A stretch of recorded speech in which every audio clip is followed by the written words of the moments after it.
It's spring, and it's time to fish. This year, TakeMeFishing.org wants everyone to experience their first catch. Whether it's the first of the day, first of the season, or first of a lifetime, show it with hashtag #FirstCatch. Adventure is waiting to be caught.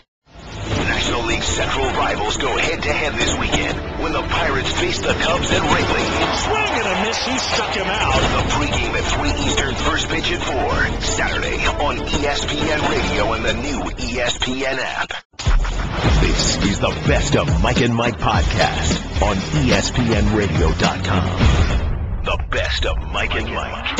Hey, it's Golic. Thanks for checking out the Best of Mike and Mike podcast. Here's what we've got for you from Wednesday. UConn wins their 10th national championship.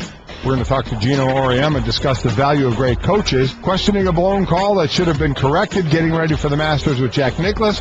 Roger Cossack shares legal advice and basically just hangs out, and we talk a little ballpark food. The Best of Mike and Mike. Congratulations, Rebecca Lobo. You beat Golic again.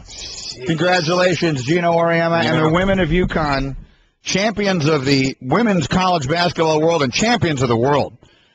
There's nothing else you could say. They just have run roughshod over the sport in which they compete now for the better part of 2 decades. Geno Auriemma wins his 10th championship last night. They put together the single most dominant season in the history of their sport, breaking a record that they held the top 4 spots anyway. Yeah, they were there anyway. Sort of like on a video game when like one person's initials has the top 5. All the time. It's just how much they're going to beat it. And they smashed this one, average wins for the season of just over 40 points. At least Notre Dame played well enough to knock it down from 41-4 to 40.6. Yeah. You know, and quite honestly, you know, it was a single-digit game for a lot of the game. Notre Dame made a run to get it within 6, and then UConn pulled away, ended up winning it by 10. They were the better team. They had been blowing everybody out. I'm sure, you know how you always look at the negative sometime over the positive? I'm sure there's going to be a lot of looking back at game number 2 of the season when they lost in overtime to Stanford. That's the only, because this is a program where they've had more than a few undefeated national championship seasons. This one had 1 blemish, 1 loss to Stanford in the second game, but the results are just the same. Geno Auriemma has been to 10 championship games, and like John Wooden, he's 10-0. Yeah, and their domination of the sport is a terrible thing for the sport. And as Geno Auriemma told us on one of the, I mean, he's been on our show, I think, just about every Tuesday after winning a championship during this run, or some of the run predates us, but certainly the last 5 or 6. Yeah. And as he told us, it's not our fault. It's not our problem. That's right. For the women's game to grow in popularity, i.e. for more men to watch the women's game, it is not about UConn coming back to the pack. It's about others rising their level to where there is legitimate competition. Yeah. I mean, when they're just steamrolling everybody, it is. There's a part of it that is interesting, and you admire what they've done, just their total dominance. But you want to watch competition. But then you want to watch. There just isn't any competition. The only competition they've had has been Notre Dame. Notre Dame had beaten them 7 times in the last 8 years at certain points. UConn usually getting the best win though when they play in the national championship game. But that's really been the major competition there. It's just amazing. And you know what you don't see anytime soon? It's changing. You don't see it anytime soon. Well, that's what I mean. The way that it changes is that he's not coming back to the pack. No, they're not coming back to the pack. The way that it changes are 2 or 3 other programs rising to that legitimate level. Briefly, in that sport, it feels to me like you can get one just brilliant player, i.e. Brittany Griner, during that little brief period of time there at Baylor, and all of a sudden you've got a legitimate shot. You got a shot. Someone's got to do that. The problem is, to every team or teams getting 1 of those, the UConn is getting 4 of those, and that's the problem. So if one is down a little bit, they have others to pick it up. I mean, we know the great names in the UConn history, from Rebecca Lobo to Diana Taurasi to Sue Bird, and so many greats that came out of there. And you have a girl now, Brianna Stewart, who now has finished her 3rd year at UConn. She has 3 national championships. She's been the player of the year twice, and all 3 times the championship, she's been the most outstanding player. Not as great a game last night, rolled her ankle in the game. She was better on defense than on offense. But, she could be the first person to go the clean sweep next year, and they'll be favored to have 4 national championships in your 4 years. So, I mean, what do you say? And you bring up Geno Auriemma when you start talking about the great coaches, and people want to poo-poo it, but you can't. We talked about this with Pat Summitt when she was going through her dominant years as well. Geno has surpassed that. It's sheer domination and we all understand in the women's game right now, it's very, very top heavy, without question. You can pick chalk just about every year in the tournament, and chalk being UConn ending up at number 1. But still, that's not as Geno said, and as you're saying, it's not their fault. It's not their fault. People, the top women players want to go play there, and they're winning games and they're dominating. Someone stop them. Geno Auriemma has won 10 championships. All other active Division I women's coaches combined have won 8. So it's not, at this point, it's a runaway. The most championships won. Here's what UConn and Geno Auriemma has done. Going back to the 94-95 season, which is when they won their first championship, they've now won 10 titles. No other team in major sports, in any of the sports, right, pro or college, that we follow, have won more than 5. UConn's women have won 10. The Yankees have won 5. The Spurs have won 5. The Lakers have won 5. The Tennessee women have won 5. The Red Wings have won 4. The Patriots have won 4. The UConn men have won 4. So that stands as the top programs. Again, is it comparable? It isn't comparable. I don't like it when people try to compare them. I think it does a disservice to both. What Geno Auriemma is doing deserves its own credit. Yes, it does. He deserves the credit. The women of the program deserve the credit. Exactly right. There's no reason to compare it to what the men are doing in this area or that area. It stands on its own. Their accomplishment deserves the plaudits that it deserves. Is it comparable? No, in neither direction. But that is the reality. They've won twice as many championships as anybody else has in that period of time. They've won 10. Yankees, Spurs, Lakers, and the Tennessee women have won 5. As we talk about, you play who's out there, and they're dominant. Again, the only team that's been close has been Notre Dame. But, the numbers speak for itself. Most national titles as a head coach, Division I history, there's two women's coach, 2 men's coach. Coach K has 5 titles. He's 5-4 in championship games. Pat Summitt has 8 titles. She's 8-5. And then Geno Auriemma and John Wooden have 10 titles and are 10-0. You can't do any better than that. We are Mike and Mike, presented by Progressive Insurance. You can save hundreds on your car, business, or recreational vehicle insurance from a local independent agent. Go to Progressive.com today. Now, that's Progressive. Now, here's what I found myself thinking as I was coming into work this morning. Are we right now in an era, and I'm talking micro, right this minute, where coaching is more important than it's ever been before? Why do you ask? Here's why. If you think about it, think about who the defending champion is right now in every sport, okay? Let's just work backwards chronologically. The defending champion as of this moment in women's college basketball is Geno Auriemma. Right. He was yesterday, too. They won last year. And he is head and shoulders the best coach in his sport. The defending champion in men's college basketball is Mike Krzyzewski. He is, I think, inarguably the preeminent coach in his sport. Right. The defending champion in college football is Urban Meyer. You could make an argument he is the top coach in his sport. He and Nick Saban, you probably throw a dart and not be wrong. You could. You don't definitively say it like maybe some of the others, but he's certainly right there. You can't say anyone, including Nick Saban, is just flat out better than Urban Meyer. You can't do it. So the preeminent coach, a dominant coach, and all-time great coach is the defending champion. Let's keep going. Professional football. The defending champion, as we speak, is Bill Belichick. I think, without question, the dominant coach in his sport. The NBA, the defending champion is Greg Popovich, the best coach in his sport. Major League Baseball, the defending champion is Bruce Bochy, widely considered, I think, by all at this point to be the best manager in his sport. So you look around the landscape, the defending champion, basically in every sport, is the best coach in the sport. So is that a fluke? Is that just coincidence? And I'm not a big believer in coincidences. Or, Mike, does it tell us, and I'd ask you as the former player, is there some reason why currently, because sports have become so big and because there's such a wide distribution of talent, maybe take the women's game out of this part of it, but the talent is so widely distributed. Every sport is trending towards parity, even the colleges and everything else, that coaching right now is more important than it's ever been. Well, I mean, you maybe could look at it in some, and I think you'll need a bigger sampling because you know it'll just completely destroy it if come June the Golden State wins the title with a first-year head coach in Steve Kerr. That all of a sudden is going to go to completely the other side of the equation. Unless it becomes the first of a run of 5, but I understand what you're saying. Right. Yes. You look at Geno Auriemma, he's got a dynasty built there. You look at Greg Popovich.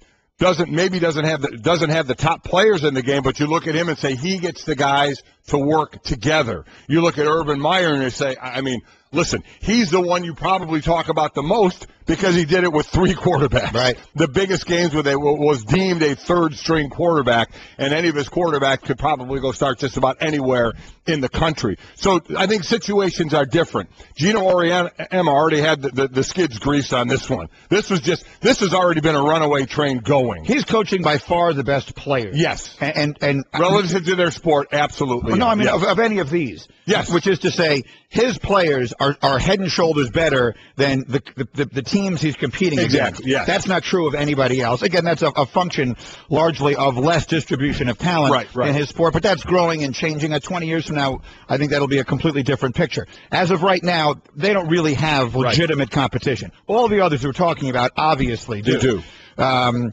So, I mean, you could get it. There's a million different discussions. The staff wants to talk about today who's the best coach in sports. I don't even know how you do that. How do you compare what Greg Popovich has done to what Urban Meyer has done? How about this? Who did the best coaching job? Well, of the current champions. That's where I was going to go. To me, it's too easy. To me, you go back to Urban Meyer. I mean, how do you not say who's gone 3 quarterbacks deep? Right. And I don't even know who New England's third-string quarterback is, if they even have one. That's exactly right. But if they won the Super Bowl with him, I'd give it to Belichick. Yeah, I think that I agree. That's a complete runaway. Yeah. They have Garoppolo. They probably don't have a third quarterback on their roster. There are many that certainly don't activate 3. Yeah, I mean, Ryan Mallett's in Houston now. Right. So my point is that I love comparing people. I mean, on some level, that's at the heart of what sports talk is. Right. Who's better, him or him, her or her. But I don't like comparing people from other sports to each other because it's just apples to oranges. It's the tough. only way to compare them is just to count up the rings. Yeah. Right? So Popovich has 5 and Krzyzewski has 5, and okay, so that's equal. I don't. They've both been at it forever. They both won the same number of championships. I don't have any way. Let's put it this way. If you wanted to try and distinguish between them, I'm all ears. Let's hear how you're going to tell me why you think one is better than the other. I think it's going to be next to impossible to do. I think it's tough to do, and I also think I agree. If you try and ask the question, who did the best job this past year for their respective championship, there may be some that say Belichick because of the lack of weapons we talked about Tom Brady having before Gronkowski came back healthy and not a dominant defense, but still what they were able to do. But I would have a tough time being talked out of Ohio State and Urban Meyer and what they did. Yeah, and Bruce Bochy, whose team goes in, you could either hold it for him or against him. His team never goes into the postseason as a favorite. Right. What does that mean about his overall? I mean, baseball is such a different but animal. Then we talk about, a team built for the postseason. Then you say, look at them. Look what they've done. Yeah. And 3 titles in 5 years. So, just to think of my way through Popovich.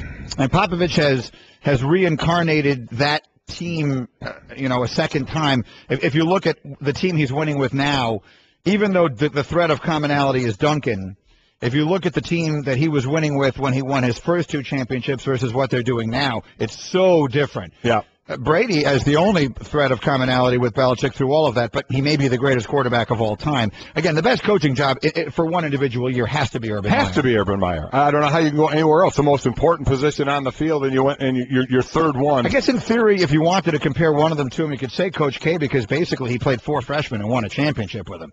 I mean, they're all really good freshmen, but they are freshmen. Yeah. But at the end of the day, that's not supposed to be easy to do. But you know what? We have to go back all of 3 years to see when that was done last. Right. And 12 with Calipari in Kentucky. It happens. Yeah. So I get that. That happened. That's happened more frequently than a college football team winning a championship with their third string quarterback. Completely agree with you. Yeah. So let me then go back to my question.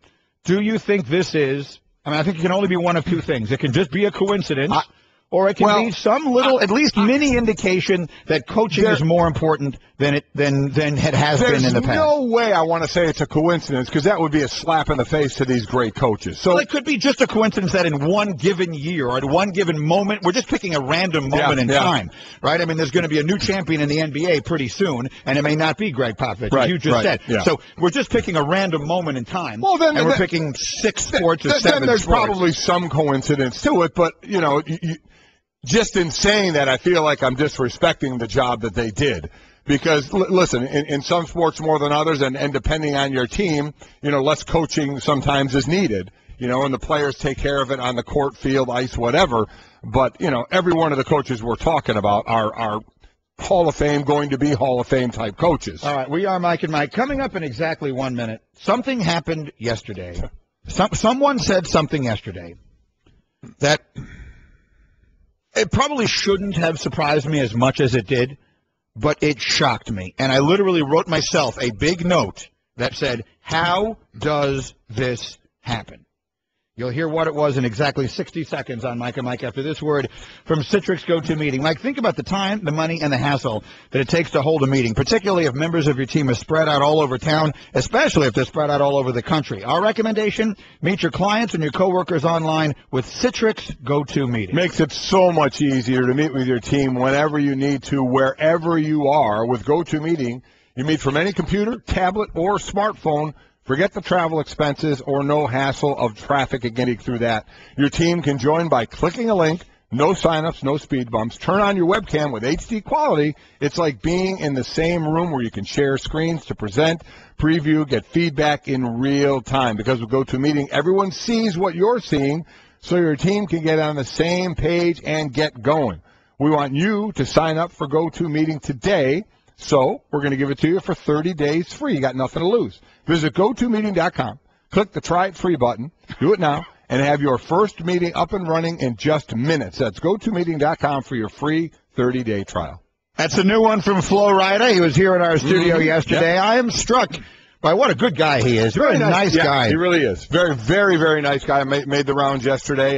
Brought winners. From the bracket challenge. His bracket was worse than mine. It was horrible, but he brought the winners from that and took them around while he was going on all the different shows. It was very, very, very cool. His new one is called My House, available on iTunes. His bracket, by the way, he had Baylor and Iowa State in the Final Four. They both got knocked out on the first day. Yeah. He had Villanova in the Final Four. They got knocked out in the second round. Kind of really takes the wind out of the sails for that. And before you're going to go here, let me just say that yesterday, when I was getting ready to talk about this particular play, I actually said, unless they tell me they didn't see the replay, then I'm going to destroy them. Always the whole time thinking there's no possible way they didn't see the replay. Yet. I'm going to read you the story directly from our hot list, and the credit is the Tim Brando Show on Sirius XM Radio. To most of America, it looked like the Wisconsin Badgers got cheated by a blown out-of-bounds call in the final minutes of Monday night's championship game. It was hard to imagine how the referees could have looked at the same replay angle that everyone saw at home during their review and still awarded possession to Duke. Thanks, however, to John Adams, who is the NCAA's head of basketball officiating, we now know the referees never saw the best replay. Adams was a guest on Sirius XM's college sports show today, meaning yesterday, and he said so. We never saw on our monitor what everybody saw at home, if you can believe that. Wow. I saw it after they had left the monitor and actually thought about, is it in my prerogative to get up, run over to the table, buzz the buzzer, and tell them to come back and look? It'll be one of the things we follow up on. We have been told time and time again, nobody at home will see anything you didn't see. And I will tell you that's not what happened last night. Right. And that is not an excuse. That is just laying it out for you. Well, it's a disgrace. That's Tim Brando's show on Sirius XM. Again, to be clear, he's saying that until the referees walked away from the monitor and he then saw it, and we could debate whether he should have stopped everything and to me, there's zero debate to that. For him not to get up, because he said it was my prerogative to do that, but I thought it's their game, let them officiate it. Are you kidding me? That's ridiculous. It's the national championship game. You just saw the ball was touched by Winslow. The ball hasn't been inbounded yet. You're not stopping play. You go over there, you hit the stinking buzzer, and you get the call right, is what you do. There's no debate on that. He is completely, in my opinion, wrong for not doing that. So there's two sides to that. One, and they're both inexcusable. It's inexcusable that play hadn't started yet, and he didn't, by seeing the right replay then, stop or bring them back and say, look, I have this angle. That's inexcusable. To not, and then to the other side of it, because there was first the debate of, what are the because we all assumed they saw that replay. And again, there were three angles we saw on TV. Two, there's no possible way I could look at those replays and say Winslow touched the ball. But it was only the one where you saw he clearly touched the ball. So they obviously didn't see that one. And then we heard, well, the monitors aren't good. I got, people that listen to the show do college games text me during the show. And we had guests, Seth Greenberg, who does games, but I had other people texting me, said the monitors are they're fine. They're HD. You can see crystal clear. Just because they're not 55-inch TVs doesn't mean you can't see things on them. So to me, I had people who do games and sit at those tables say the monitors are fine. So then you just think, are you kidding me? The refs saw that and still made that decision? How awful is that? Now we find out, I don't know if this is worse, that they didn't even see that replay. Of course it's worse. You don't even see that replay.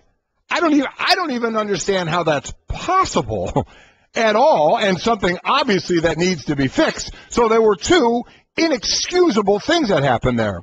One, they didn't have that replay, so the refs that were there on the court, I don't blame them one bit. I can't blame them one bit because there was only one replay that showed the ball hitting Winslow's finger. And if they didn't see that, I have zero issue with those three guys not overturning that. Yeah. Zero issue. Yeah, not getting it right. But John Adams? Seriously?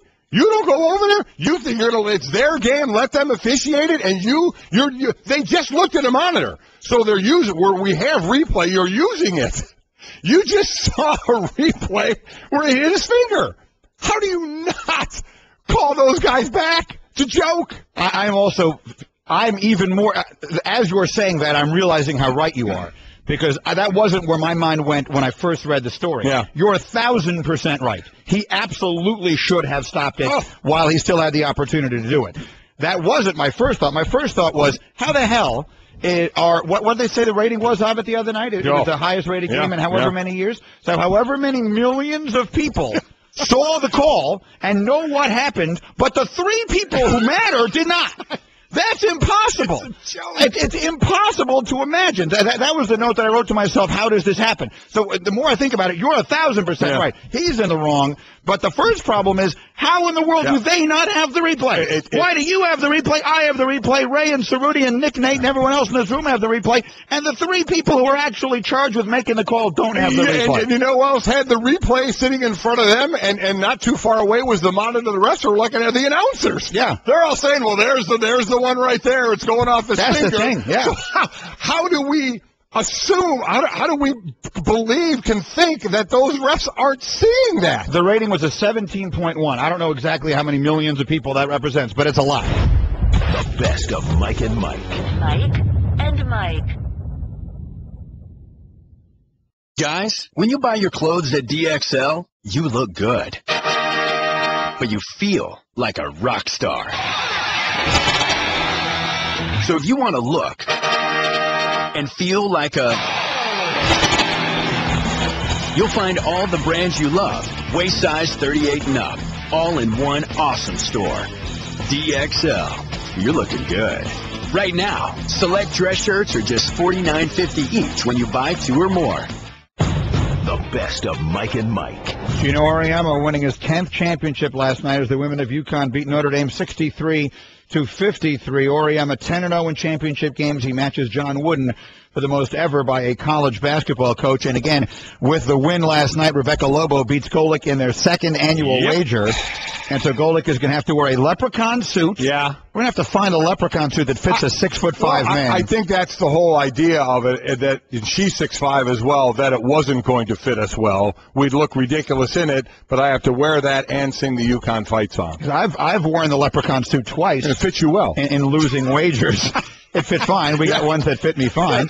And so you're going to have to sing the UConn fight song. I'm looking forward to this. Mike and Mike, our Sports Center brought to you by Channel Lock. For well over a century, Channel Lock's been forging, machining, and crafting high-carbon steel into the tools that make this country great. Learn more at ChannelLock.com. Channel Lock, for more than 125 years, fiercely made in Meadville, Pennsylvania, USA. All right, we're Mike and Mike. We're presented by Progressive Insurance. The great Jack Niklaus today, 8:30 Eastern.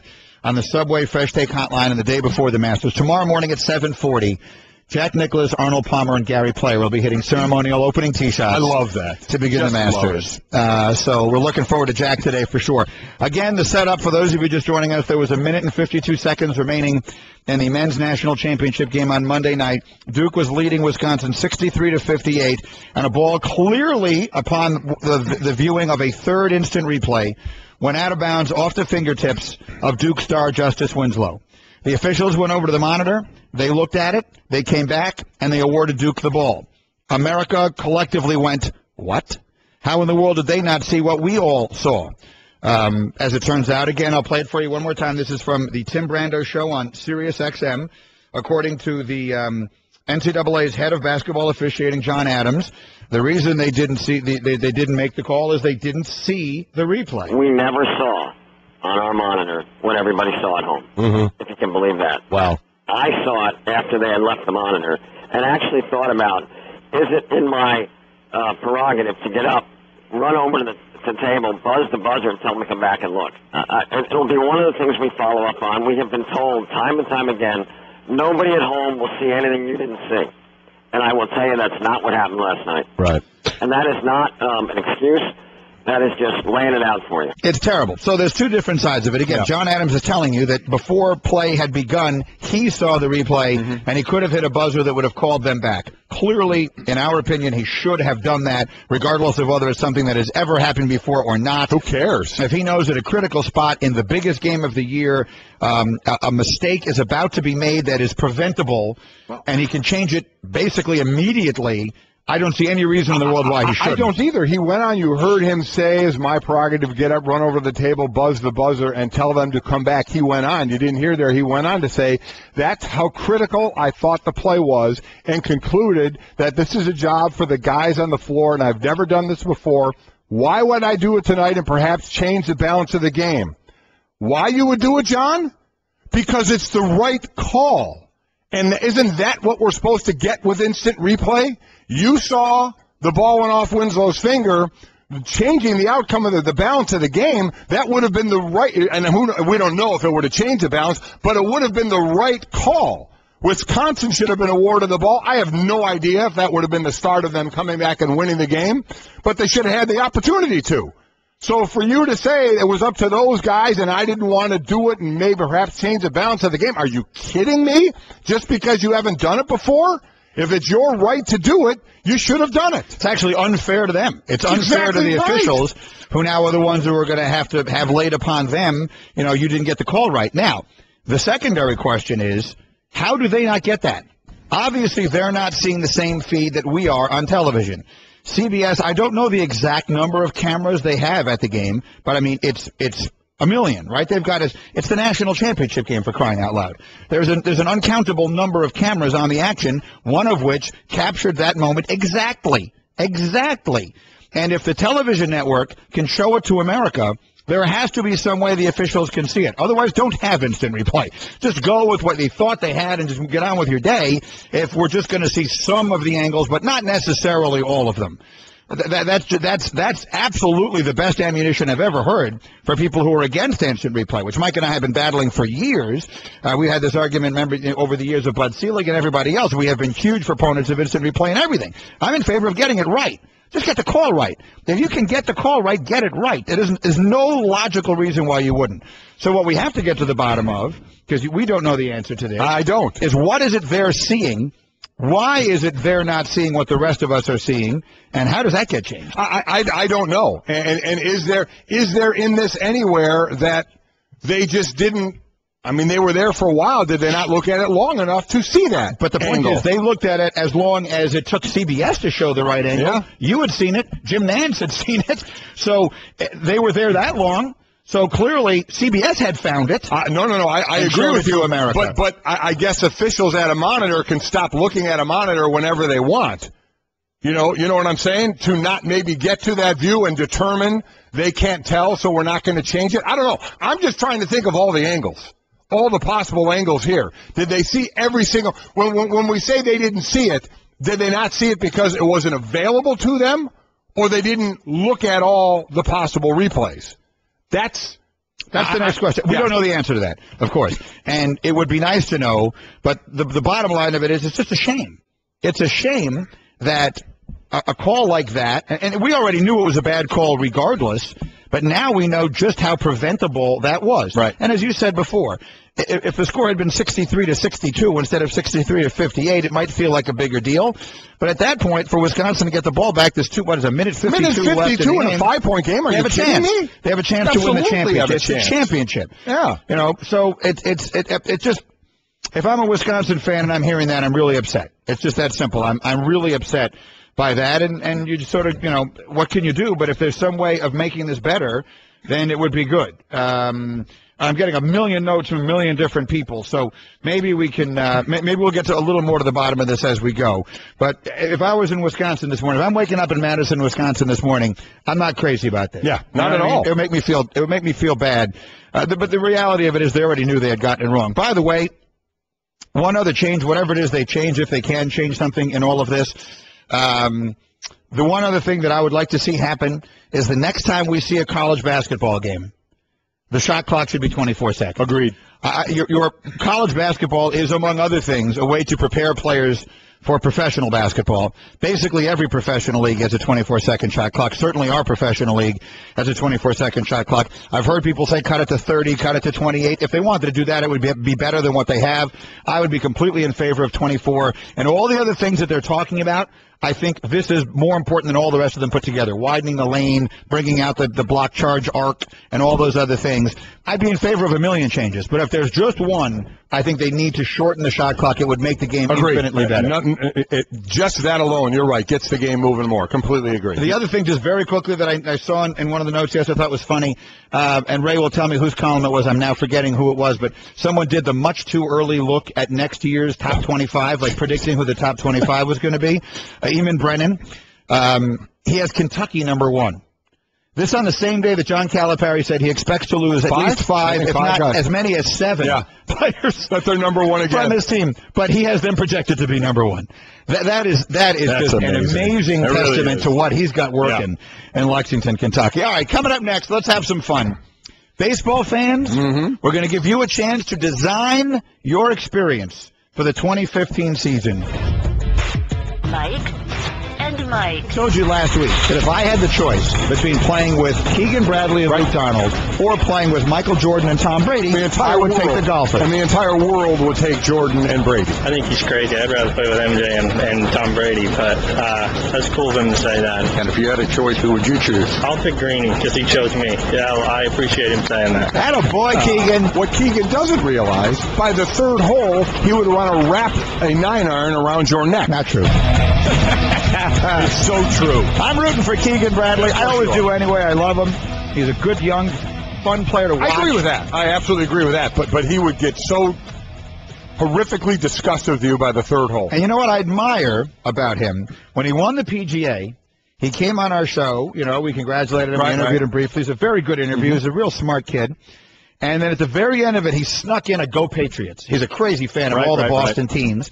And he snuck in a Go Patriots, and knowing that I'm a Jet fan, which I admire. I respect that he snuck that in there the way that he did. And despite his Patriot fandom, you like him because he says he likes you. No, I just enjoy watching him play. I genuinely do. But now that he said that, I will be rooting for him. Although he is not my pick. My pick is Jordan Spieth. Oh, my pick is Spieth. I think that he was right there last year with Bubba, all the way to the back nine on Sunday. Yeah. And, another year of seasoning. I think he's ready to go. Obviously, McIlroy is most people's pick. And I told you yesterday, and I stand by it, Tiger Woods will be playing the weekend. I'm not saying he's going to be in contention. Right. But let's put it this way. And we have to work out the terms of our own little wager here, because you're telling me you think he will not be. And let me preface it by saying I hope, and I've done it so much lately, I hope I lose this wager. For a guy that said I'm done wagering, I'm wagering. You're making a lot of bets. Yeah, I am. I hope I'm wrong on this one. I hope he does play all 4 rounds. I want him to. I don't think he will.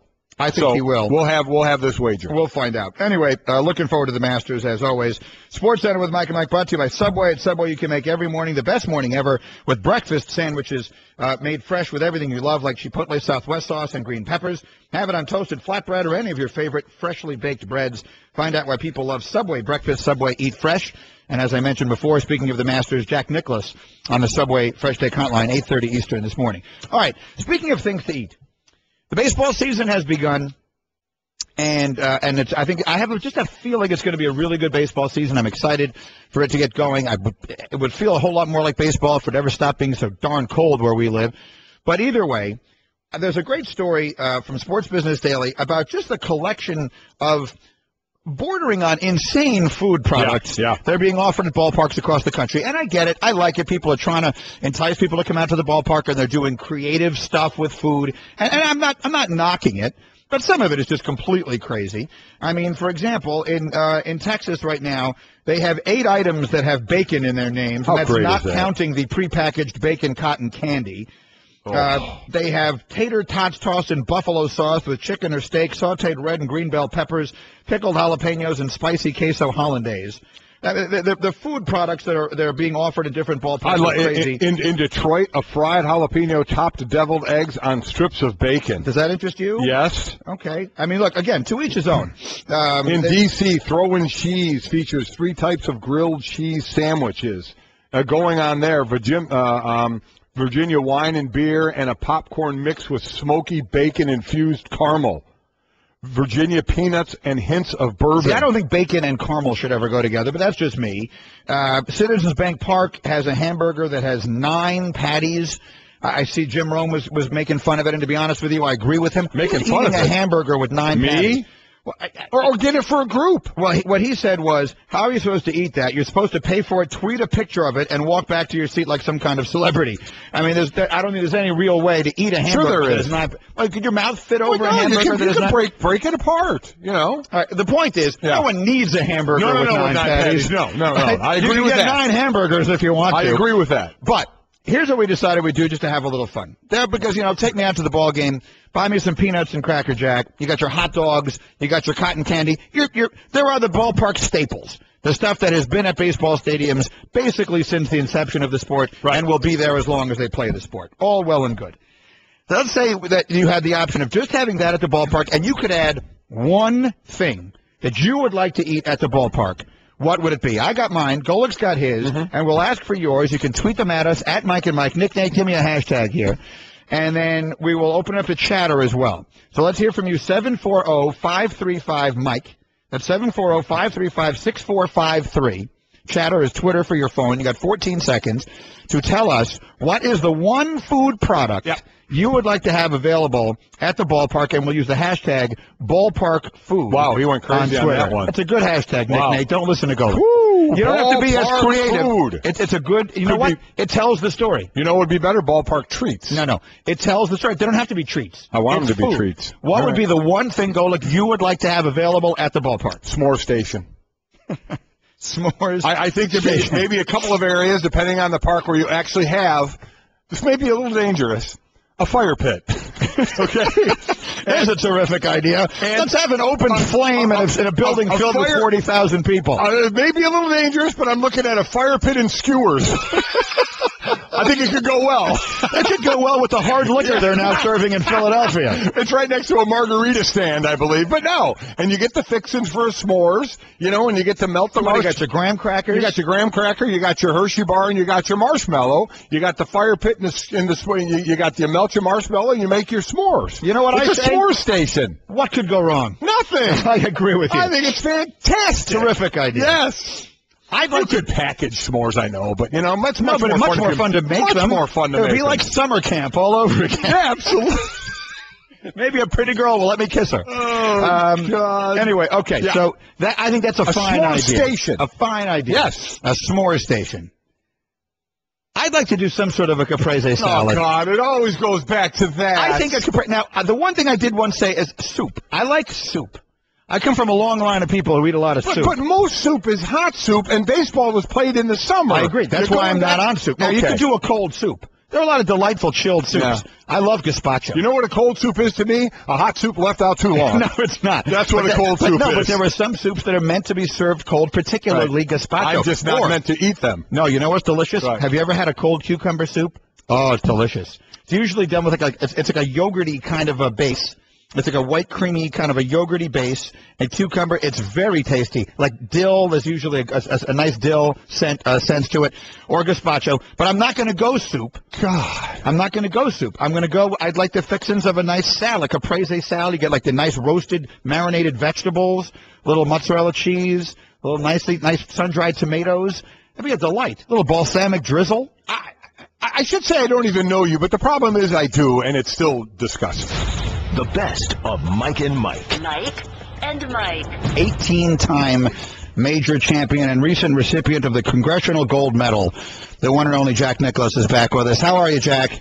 I'm doing great, guys. How are you? Doing well, and I think we were all so moved by how touched you obviously were when you were in front of Congress a couple of weeks ago receiving that, and with your family and the things that you said. If you could, you're a person who's received about as many honors and awards as just about anybody in our society, but that one seemed to be really special to you. It was really special, and what was really special was my son Jack just knocked it out of the park, and he was just, when you stand there as a father and listen to your son speak, and as nicely as he spoke and from the heart, it was just something. I said, after he spoke, I said, I didn't care what happened after that, but he was great, and it was a great ceremony, and everybody couldn't have been nicer. And they didn't give that to Jack Niklaus because he was a great golfer. They gave it to him because of decades of philanthropy, which is included in integrating charity into all of his global businesses. Yeah. Jack, a lot of the conversation, of course, at the Masters is about Tiger, and we'll get to that. But I just wonder, the year 1986 came up earlier in an entirely different context, and we said, well, we have Jack Niklaus coming on today, and that, of course, was the year of your last Masters win, your last major win at the age of 46. That's the one people, I think, at least our age, always think of when they think of you. Is that the one that stands out the most for you? Is there one win that stands out the most for you amongst all of your 18 majors? Well, I think that all of them stand out. I mean, they have to. I mean, all the major championships were very, very special. But obviously the 86 one was the one that nobody expected me to win. Nobody was scared of me anymore, and I didn't expect to win. So it was kind of it was a neat thing, and particularly having my son Jack on the bag, and my mother and my sister, who hadn't been there since I was 19 years old, playing my first Masters, came back. And I don't know why they picked that year, but they did, and it was a very, very special week. And we know, obviously, the first round is Thursday, but I think the important question revolves around today in the par 3 contest. No winner of a par 3 contest has ever gone on to win the Masters those following days. Would you ever try and win the par 3 contest? Would you throw that? Would you try not to win it? Oh, I'm trying to win it today. Oh, well. maybe they'll throw me into the tournament if I happen to win it today. No, I didn't play it a lot when I was really in my prime. I sort of felt like I did all my preparation right before the tournament. And I was ready to play, and I didn't really want to go on another golf course and do another thing. I think today I look back on it and I say, it's probably a little selfish for doing that, but it was I was there to win the golf tournament, not to win a par 3. And of course everybody kept saying back in then, if you win the par 3, you can't win the tournament. I wasn't going to put myself in that position. Tiger Woods is going to play today with his kids there, and that's one of the beauties of the par 3s. You see the guys and their families and all that kind of stuff. It'll be on ESPN this afternoon. And someone was making an interesting point to us. He hasn't played in the par 3 in many years. An interesting point that one of the things that happens in life, and it's a good thing in life, is I saw Rory McIlroy was saying that after his relationship with Caroline Wozniacki broke up, it isn't a coincidence that he started playing the best golf of his life, because at that point he had nothing to do but practice, and he dedicated himself to the game in a way that he had never done so before. A guy like Tiger Woods and some of the others, now you've got kids, you've got other considerations in your life. Is that one of the reasons that it's harder to be on top as you get older, because you just have more things going on in your life? Well, frankly, I think it was easier, and the reason I say that is when you're single or you're just you and your wife, you're coming home and you're just sharing it with one person. But when you start have a family, you start to share it with your family.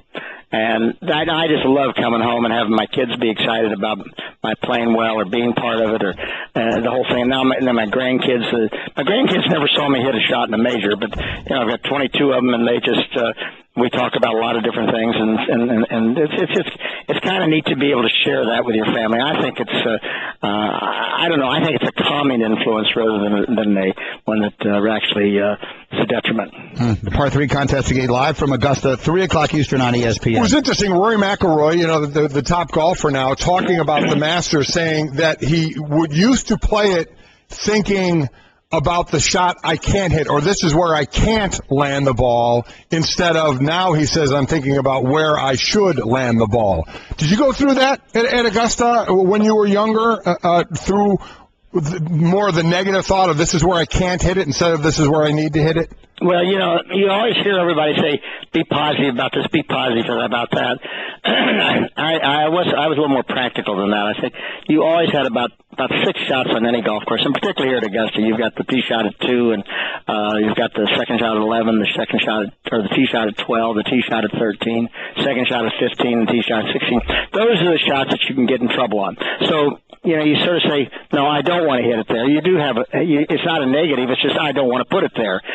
You make up your mind where you're going to put it and hit it, and then the rest of the golf course you can attack. So I think it's a little foolish to say just be positive, because you be positive all the time. Pretty soon you're not going to hit the shot the way you want to, and you're going to end up in trouble. So I think you have to think about where the trouble is and what the problems would be if you get there. So I think it's a combination. Mike and Jack Niklaus. You can go to his website, Niklaus.com, and see any of the many things that Jack is involved in his global businesses, including Niklaus golf balls, Jack Niklaus ice cream, and so much more. See, that's us. You like the ice cream, and I like the golf balls. Works out very well. You got something for both of us. Surprise. Jack, let's talk about Rory for a minute, and then we'll get to Tiger. The way he finished up last year, in my opinion, the absolute beauty of the power of his swing and his ability to remain balanced. He certainly has the looks of the guy who could be the next great one. As you watch him, what do you see? I see exactly that. Excuse me. Rory, I think he's mentally, I think he's great. I think he's still a young guy. I don't think he's made up his mind what he wants to do yet, as far as whether he wants to dedicate his life to winning, 25 or 30 majors, or he wants to have a balanced life. I don't know what he wants to do, but I think that's his call. But as a golfer, I think he's terrific. I think he's got a great golf swing. I love his natural motion. He uses the lower part of his body very well, which is not being taught that much today. He is. He's tremendously powerful for not a big guy, and he's tremendously powerful. He's got obviously a great short game, but mentally he's relaxed. He's always got a smile on his face. He's always working hard, but he's also knows where he is and what he's doing, and I like that. As far as Tiger, going through the injuries, going through in between swings, as he's saying, trying to finish and figure that all out, and stepping away from the game, and now coming back, first tournament back. What should his goal be for this Masters? Well, I think his goal is to win, but I sat next to Tiger last night. Tiger and Arnold and I sat next to each other at the Masters dinner last night, and I talked a lot with Tiger. And I think mentally he's good. I think he's in a good frame of mind, and he's very positive about what he wants to do. I was very impressed with him last night. I thought he had a great outlook on what's going on. So I fully expect Tiger to play very well. I don't know whether he'll win or not because he hasn't had any competition, but I think he'll do a lot better than a lot of people think he will. Yeah, that's obviously one of the main storylines of this match. There's one other quickly I want to ask you again. The great Jack Niklaus is with us, and for all of the different items that you can look into with all of his different charitable events as well, you can go to Niklaus.com. I'd like to ask you about Phil Mickelson, because what is the mentality of the great player, and Mickelson is certainly that, an historically great player. At what point does your mentality start to change, or does it start to change from every single week you go out there thinking, I'm going to win this tournament because I'm one of the best players in the world? As you get older, does your mindset just naturally adjust away from that, and do you think he's getting close to a time where that may happen? Well, I think it happens. I think as you get old, excuse me, guys. As you get older, I think you have a tendency to be a little complacent about where the problems are on the golf course, and your mental discipline isn't quite as good. And Phil, I was talking with Phil last night, and he was saying that he was starting to make a lot of birdies again. Now, I don't think making a lot of birdies is Phil's situation. I think Phil makes plenty of birdies. Phil just makes too many bad holes, and that's discipline of as you get older, you sort of say, oh, that's not going to happen to me. You hit it, and all of a sudden it does happen. I think Phil is still a terrific player, and I think he's still got a very good chance to win. I think he just needs to have a little bit more discipline in some of the areas where you can really get yourself in trouble and make a high number. I mean, he was in contention last week, and he let it get away from him in the last round, but he's still got plenty of talent. He's got still plenty of golf in him. We'll see again, 3 o'clock Eastern. Today is the par 3 contest live from Augusta, and ESPN has rounds 1 and 2 tomorrow and Friday afternoon. Jack, it's always a privilege. Thank you so much. Enjoy the weekend. Thanks, Jack. Okay, Mike. Take care, guys. The best of Mike and Mike. We have a house guest. Yes, we do. And that's Roger Cossack, our esteemed legal analyst. And I enjoy talking to Roger. I've gotten to know Roger over the years.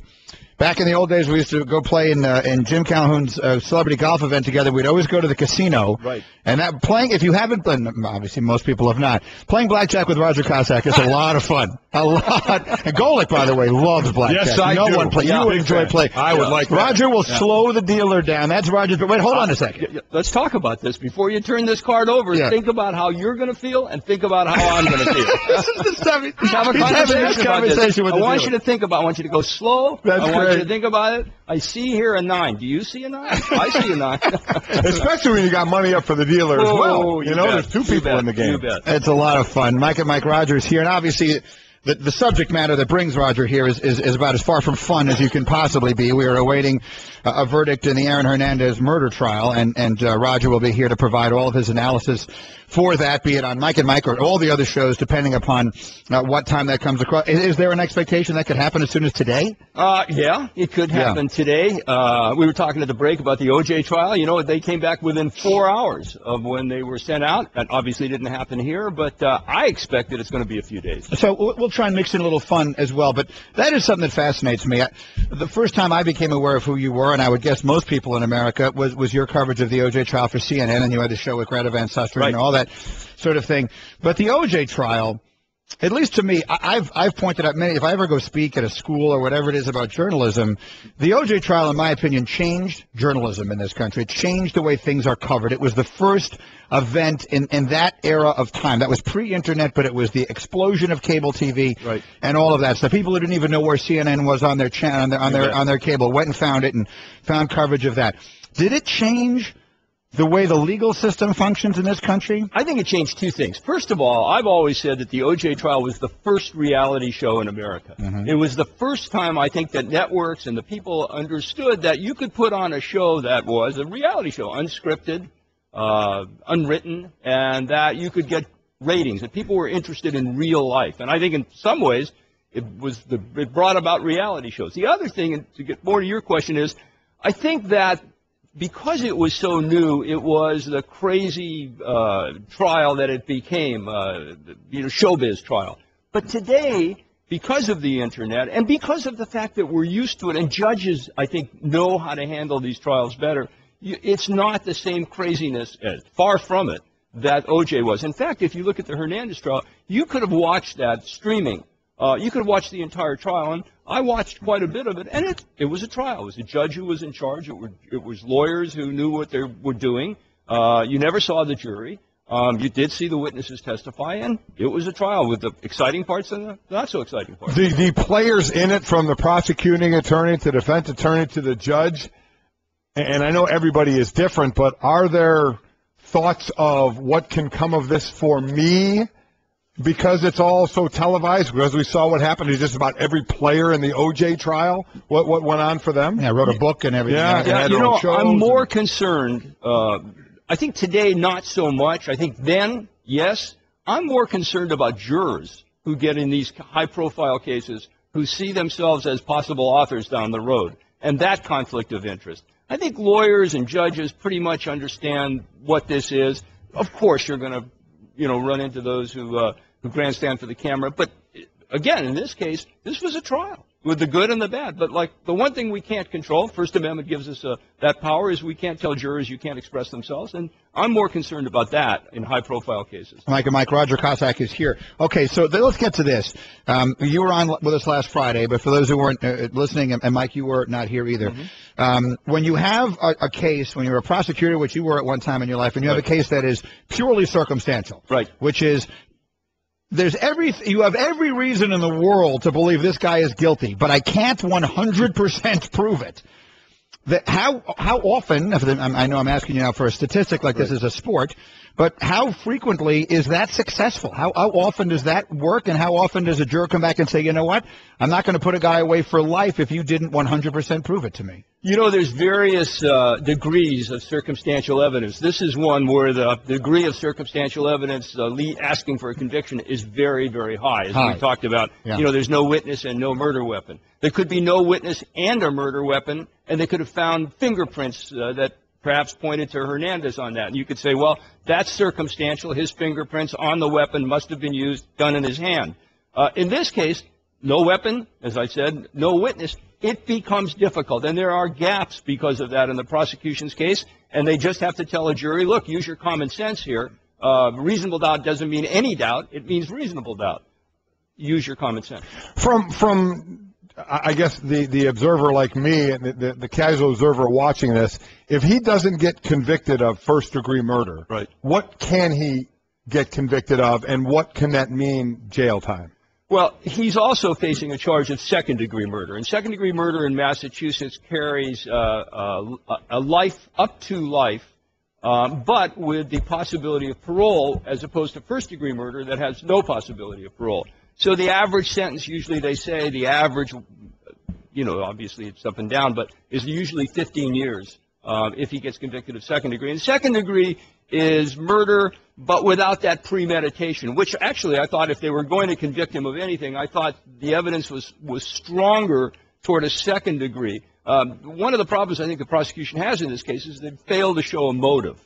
Why would he do this? And so you're left with, well, maybe there was just this explosion and somebody took out a gun and started shooting. That's closer to second degree than it is to first degree because there's no premeditation. How important is a motive? I mean, if I'm a juror, I've never been on a jury. Right.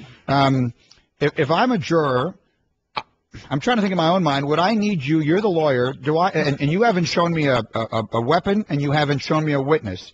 And now I'm trying to think in my own mind how important it would be for you to explain to me, this is why this guy did this. And that if you don't have a motive, that seems to me to be a fairly significant thing as well. It's not part of the prosecution's role or job to prove motive. But you hit it on the head. Everybody sitting on that jury is saying, well, why would this guy do this? I mean, why would he do this? And so the prosecution realizes that, and the defense realizes that, and they kind of get trapped into talking about motive. And the motive in this case that the prosecution suggested is kind of far-fetched. It has to do with the idea that Odenloy dissed Aaron Hernandez some 6 months before the murder took place, and that, in fact, the defense kind of ridiculed him. He said, that's right, he was sort of sitting there for 6 months stewing about it, and then he took him out and shot him. It doesn't make any sense, and it doesn't make any sense. So this is one of those motiveless crimes, or at least one wasn't proven. So dig a little deeper with me and the casual person for reasonable doubt. Right. Because you could say, one person can say, well, I can't assume there was a gun in that box that his fiancée went and got, but can you, if you're in there, say, well, you know what, I'm going with all the evidence I have, I'm going to assume there was a gun in that box. I mean, can you do that? What are the parameters for you as a juror? I think, Mike, you brought up a good point. Reasonable doubt is exactly what it is that it's sort of subjective, objective. It's my definition of what reasonable is. Mine may be different than yours, should be different than yours. That's why you put 12 people on the jury. My reasonable doubt may be up here, somebody else's may be down there. So someone may say, I don't know what's in that box.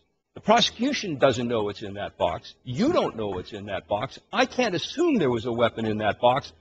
That's reasonable doubt. Someone else might say, as the prosecutor told us, we saw Hernandez with a gun in his hand go into that house.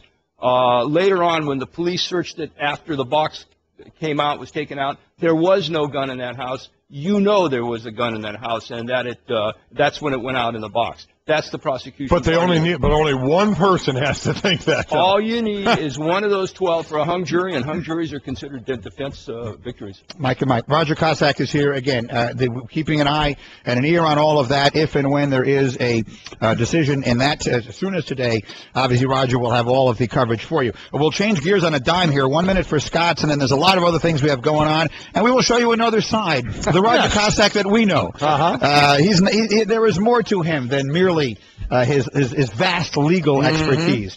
And you'll find that out in person right after this word from Scott. Mike, how many people do you think will call in sick this week? Could be in the thousands. Workers all over the country are experiencing an epidemic. With the long, cold winter we've had, there's a bad case of spring fever going around. Yeah, best way to cure it is a big dose of opening day baseball, which we're just going through, the excitement, the anticipation, smell of those hot dogs, fresh cut grass, nothing like it. And what if I told you that your lawn could be as healthy and look as good as the fields do on opening day? You can start by feeding and eliminating weeds with Scott's Turf Builder Weed and Feed. It knocks out weeds like dandelion and clover, gives your lawn the nutrients it needs.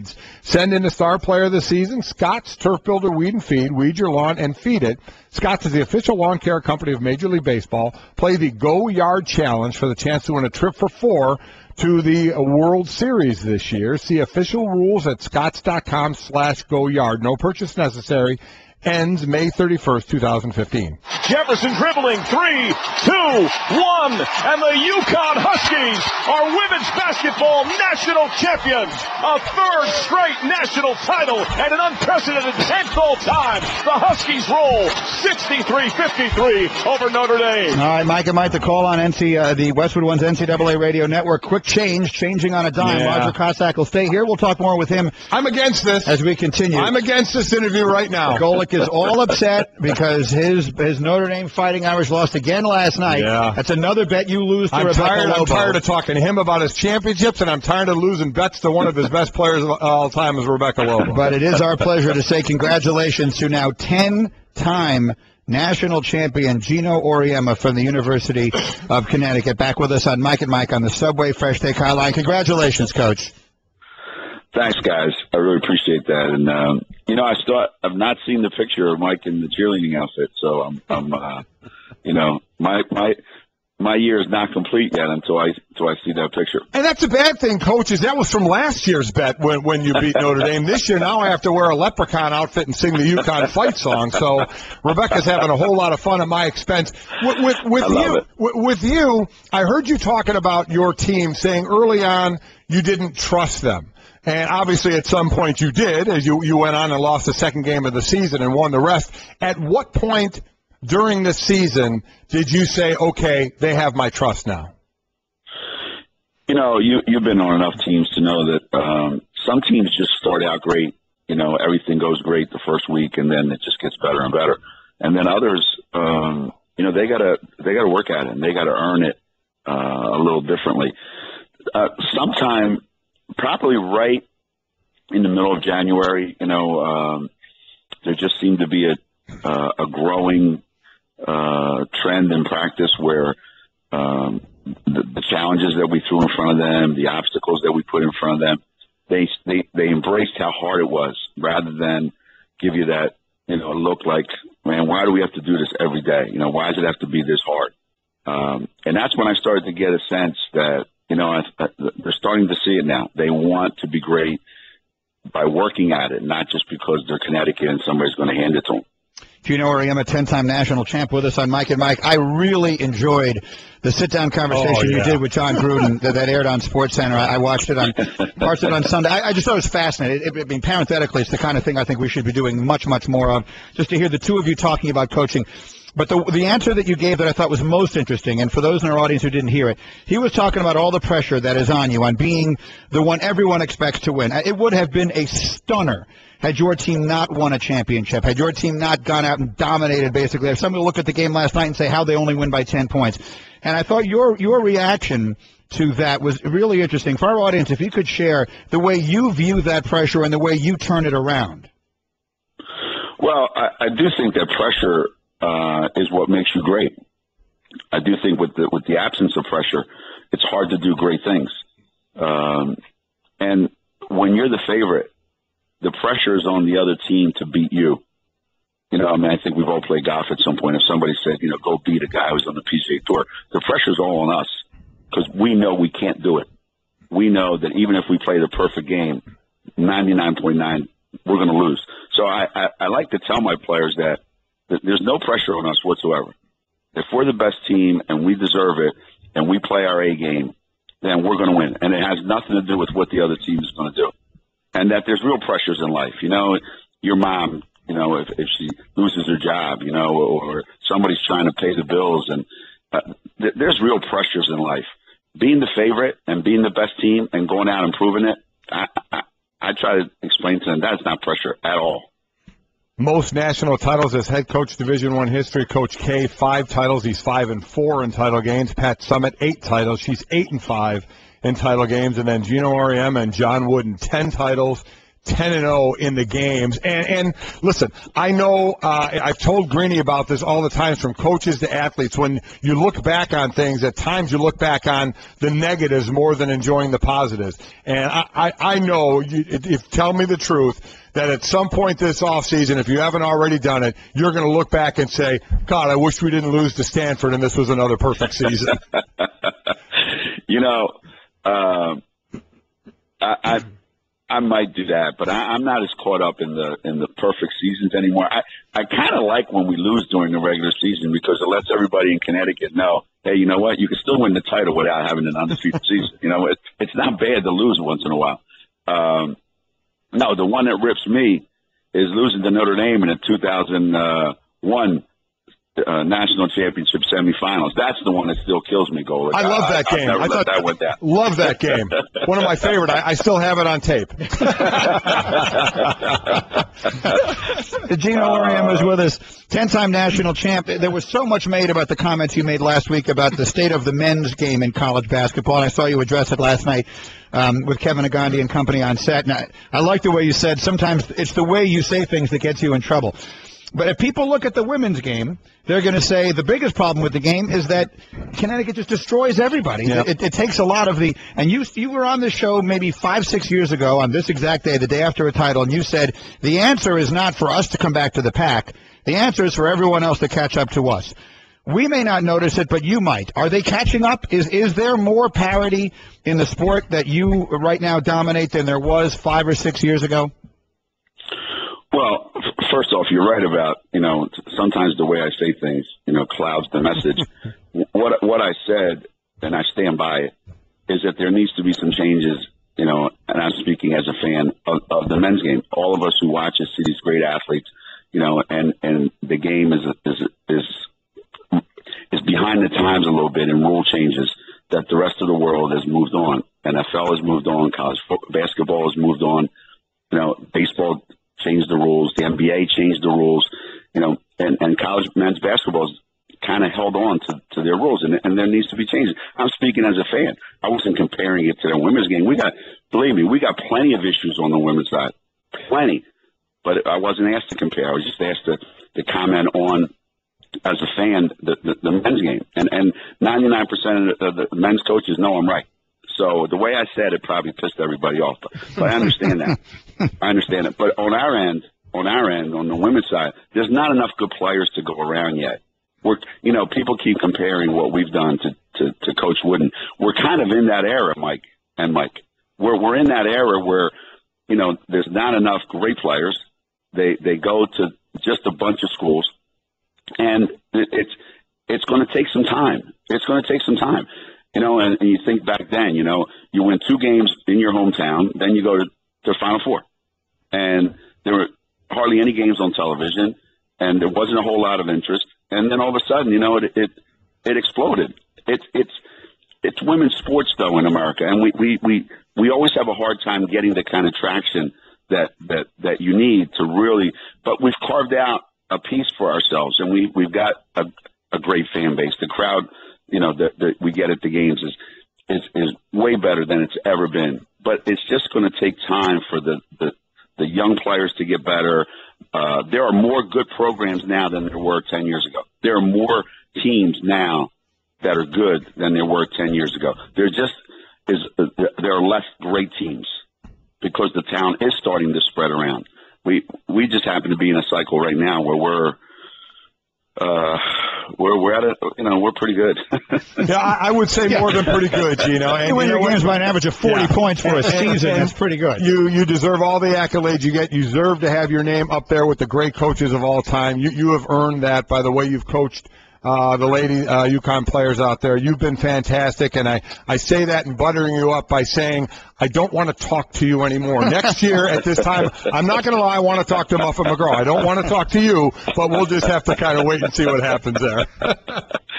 Well, I appreciate it. You guys, I think you guys always take an interesting view on things, and you come to us that listen to you guys as fans, not as guys that are trying to preach to us, and I appreciate that. And any opportunity I get to talk to you guys, I really enjoy it. Well, I'll explain to you a lot of things you don't understand if you want. That's